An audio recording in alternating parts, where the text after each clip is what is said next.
द्वारका के दिव्य राज दरबार में भगवान श्री कृष्ण रानी सत्यभामा के साथ स्वर्ण सिंहासन पर विराजमान थे।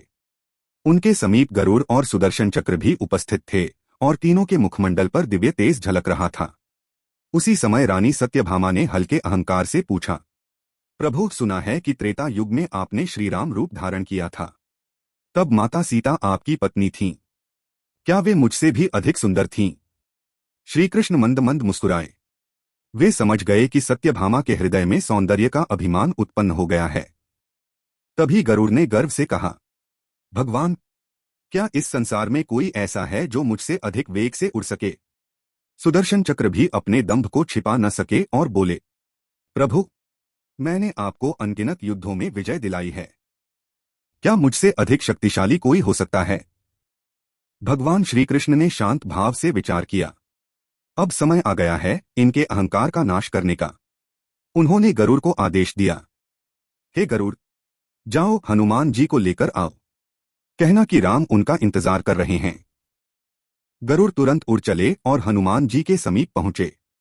गरुड़ ने कहा, हे महावीर, भगवान राम और माता सीता द्वारका में आपका इंतजार कर रहे हैं। आइए, मैं आपको शीघ्र वहां ले चलता हूं। हनुमान जी ने विनम्रता से कहा, आप चलिए गरुड़देव, मैं स्वयं आ जाऊंगा। गरुड़ ने सोचा, यह वृद्ध वानर भला मुझसे पहले कैसे पहुंचेगा? और वे वेग से द्वारका की ओर उड़ चले। परंतु जैसे ही वे द्वारका पहुंचे, वे आश्चर्यचकित रह गए। हनुमान जी तो पहले से ही रामरूपधारी कृष्ण के चरणों में बैठे थे। श्रीराम कृष्ण ने पूछा, पवन पुत्र, तुम बिना अनुमति महल में कैसे प्रवेश कर गए? क्या सुदर्शन ने तुम्हें नहीं रोका? हनुमान जी ने भक्तिभाव से उत्तर दिया, प्रभु, रोका तो था, इसलिए इसे मैं अपने मुख में रखकर आ गया। और उन्होंने सुदर्शन चक्र को अपने मुख से निकालकर प्रभु के चरणों में रख दिया।